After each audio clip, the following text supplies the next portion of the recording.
Bonjour, nous allons aborder dans ce thème la précomptabilisation des opérations. Facultative, cette étape consiste à préparer l'enregistrement des opérations afin que par la suite, un opérateur de saisie, donc éventuellement non qualifié en comptabilité, puisse enregistrer les opérations sur le logiciel comptable.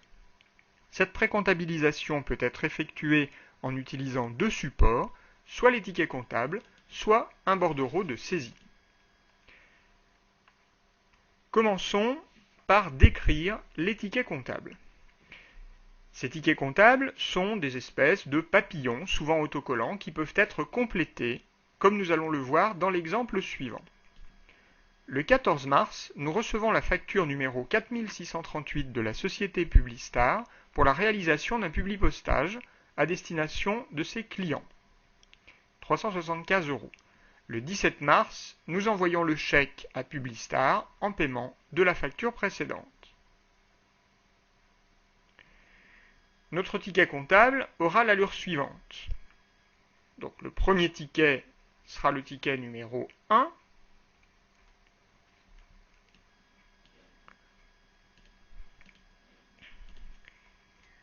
Il sera daté, bien évidemment, du 14 mars. Quels sont les comptes dont nous avons besoin? Eh bien, nous allons utiliser le compte 623, publicité, que nous allons débiter pour 375 €. Et nous allons constater dans le compte 401 la dette sur notre fournisseur pour 375 € également. Au milieu du ticket apparaît le libellé de l'opération, en l'occurrence ici le numéro de la facture et le nom du fournisseur.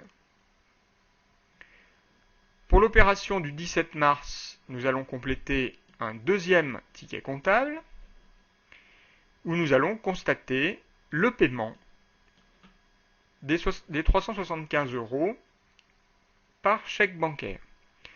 Donc nous allons solder le compte 401 utilisé dans le ticket précédent pour 375 € et nous allons constater le flux monétaire de sortie comptant en créditant le compte banque 512. Le libellé de l'opération apparaît ici, il s'agit du numéro du chèque suivi du nom du fournisseur.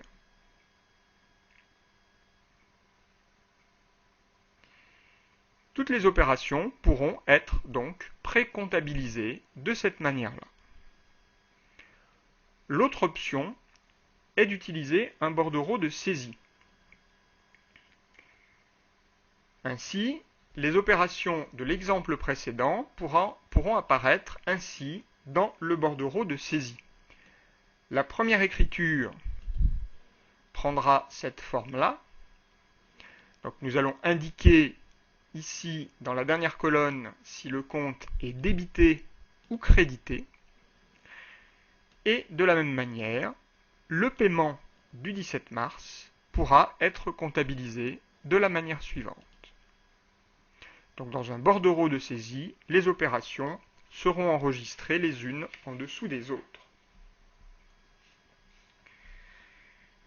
Pour terminer, faisons un exercice afin d'appliquer ce que nous venons de voir. Nous allons compléter les tickets comptables de notre entreprise pour chacune des 4 opérations suivantes.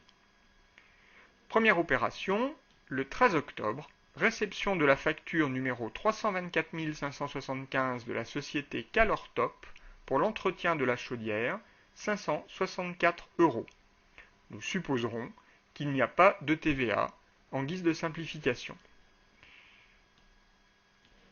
Dans cette hypothèse, notre premier ticket comptable, daté du 13 octobre, utilisera le compte 615 entretien et réparation, qui sera débité pour 564 €, et nous créditerons le compte 401 pour 564 € afin de constater la dette sur le fournisseur Calortop.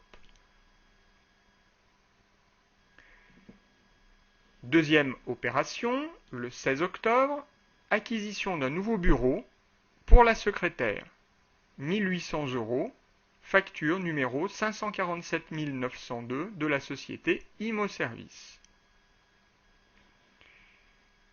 Pour cette opération, nous constatons l'acquisition d'une immobilisation, en l'occurrence il s'agit de mobilier, compte 2184, et nous constatons au crédit la dette sur le fournisseur d'immobilisation dans le compte 404. En libellé, nous indiquons bien évidemment le numéro de la facture et le nom de notre fournisseur. Troisième opération, prélèvement par la banque d'intérêt de découvert 54,30 €. Cette opération fera l'objet du ticket comptable numéro 3. Les intérêts de découvert s'enregistrent dans le compte 661 charges d'intérêt et nous constatons au crédit le prélèvement réalisé par la banque, donc un flux monétaire de sortie comptant, dans le compte 512 banques.